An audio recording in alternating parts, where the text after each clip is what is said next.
Last couple of days. So we've been looking at slope. Slope is a measure of what? What does slope measure? How steep the line is, the steepness. Steepness of a line. It's the vertical change, which we call the, what do we call the up down? The rise over the horizontal change, which is the run. So rise over run. Okay. If you go up from left to right, in other words, your graph looks like this, is that positive or negative slope? Positive slope. And if you fall left to right, so obviously it looks like that, that is a negative.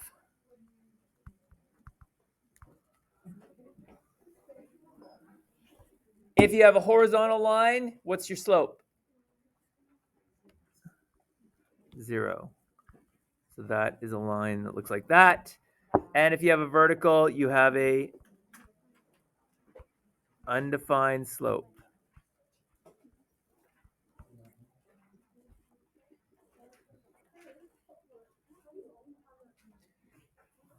The slopes of all line segments on a line. So what it's saying is the slope at all parts on a line has to be what?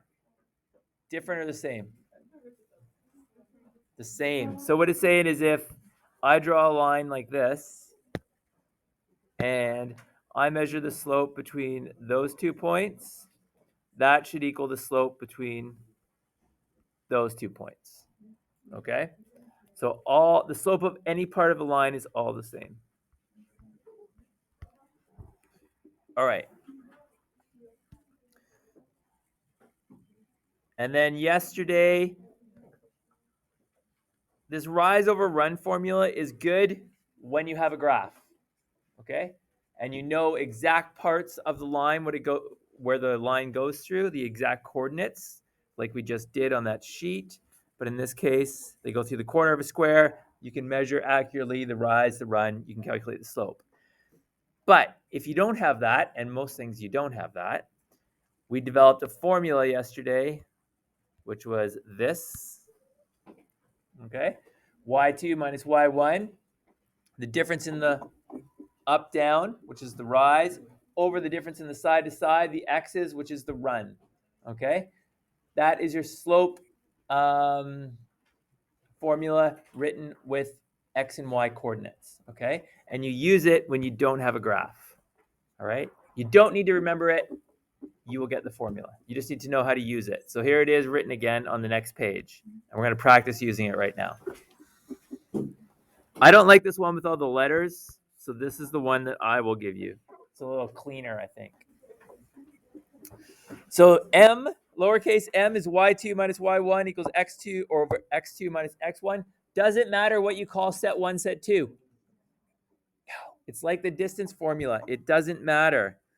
So if I have 2 points, they call them G and H, and they give us the coordinates. G has coordinates -3, 8, and H has coordinates 7, -2. Find the slope. Write out the formula. y2 minus y1 over x2 minus x1. Pick one of them to call set 1 and one of them to call set 2. It makes no difference. So I'll just call this one set 1 and this one set 2. You don't have to label it. I'm just labeling it just so we know. All right. What is y2? -2. It's the y value from set 2. So it's -2 minus, what's y1? +8 divided by x2. 7 minus -3. What's -2 minus 8?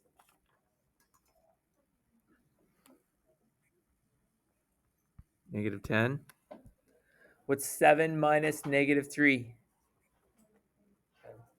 It's +10 because it's 7 plus 3. What's -10 divided by +10? -1. That is your slope. Okay? That's all there is to it. Label it as set 1, set 2, subtract the values, divide them, you're done. Watch your signs. That's really it. Okay? When you got double negatives. But that's pretty much it. Okay? Are there any questions about that?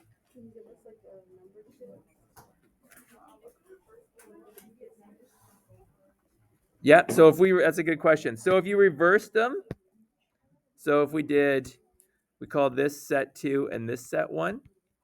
So I'm going to go y2, which is 8 minus -2, -3, or sorry. Yeah. -3 minus 7. You get 8 plus 2, which is 10, over -10, which is still -1. So it's irrelevant which way you do it. The negative will go back and forth between which, but we know that we can move it up or down. It doesn't matter. Okay, so it doesn't matter what you call set 1, set 2. As long as once you label it, you stay consistent within the question. If you start to change it within the question, then you'll go sideways. Are there any questions? All right, here's what you're doing. Numero 1. Numero 2. And number 10. Please.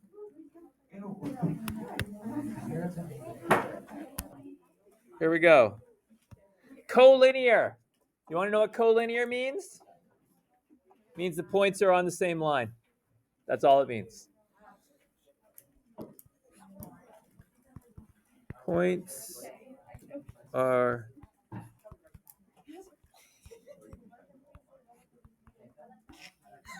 so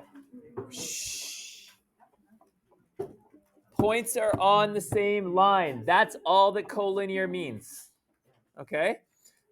However, if something is collinear, which means they're on the same line, what does that mean about the slopes between those 2 points? So if I say you have P and R, and I say M P, oh my gosh, I can't even write.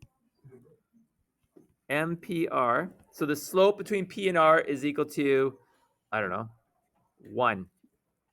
Whatever, it doesn't matter. Then what does that mean about the slope between P and Q? It has to be the same, right? Because they're on the same line, all right? Collinear points have the same slope.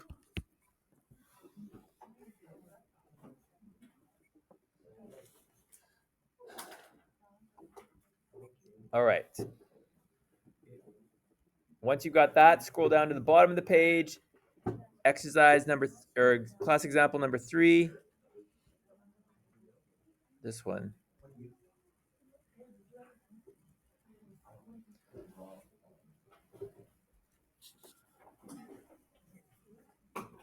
All right, here we go. So here's 3 points, A, B, and C. They give us the coordinates of each point. Prove that A, B, and C are collinear. All right, as soon as you get that question, and I say prove it, what do you have to do? But what does that mean? What do you have to show? That they have the same slope. So that means you have to show that the slope between A and B must equal the slope between B and C, must equal the slope between A and C. That's what all those mean. Little m means slope. All right, so your job is, I'm going to split this up. MAB, corner of the room over there, and you two.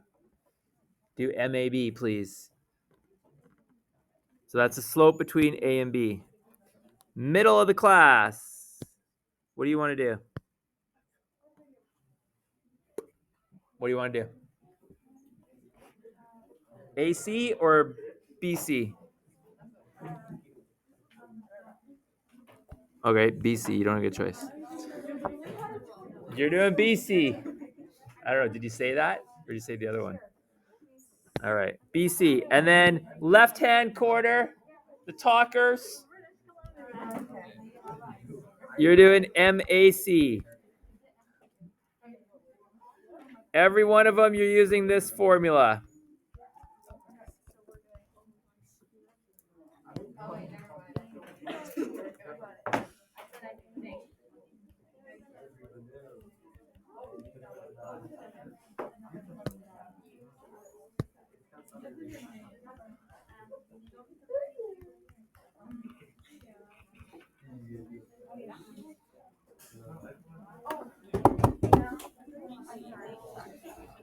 Done?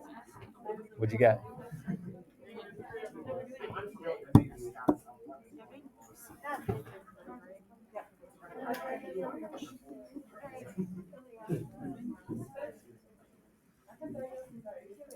Ruth, is that what you got?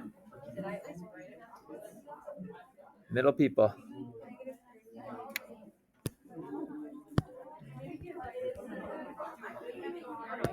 What do you think the odds of people on the left-hand corner here getting it right are?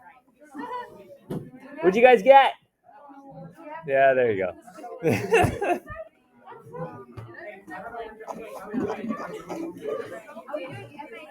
Yeah. See, you weren't even listening. We're just waiting on the people on the left-hand side, as per usual.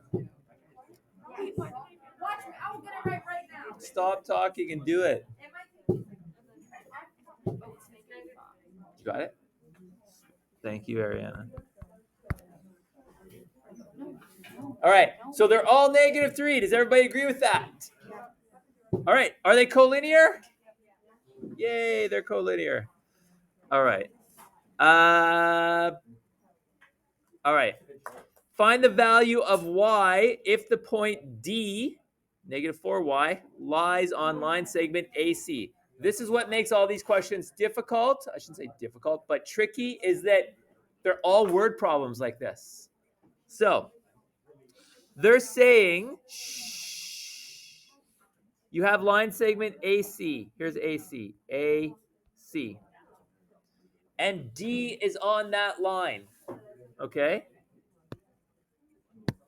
So I don't care where you mark it. D is right there. D has coordinates -4 and y. If D is on that line, then what is the slope between A and D? Yeah. MAD has to be -3 because that's the slope of the whole line, right? Because you calculated AC right there. So you know the slope. You know the coordinates of A. What are the coordinates of A? 5 and -3. Can you find y? This is like number 10 that we just did. All right. I'm telling you the slope is this.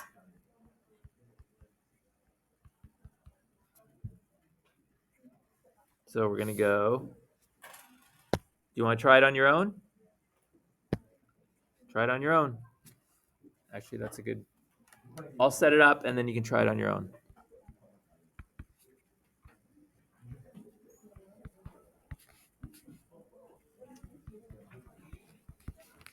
That's what you're solving.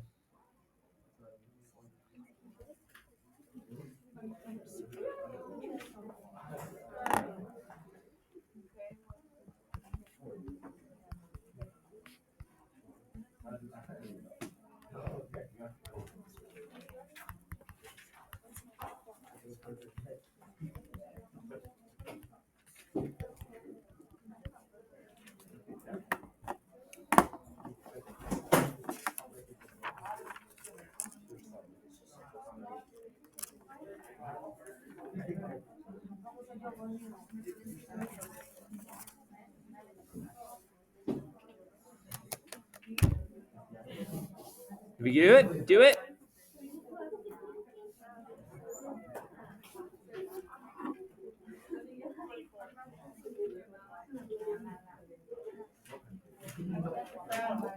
$24?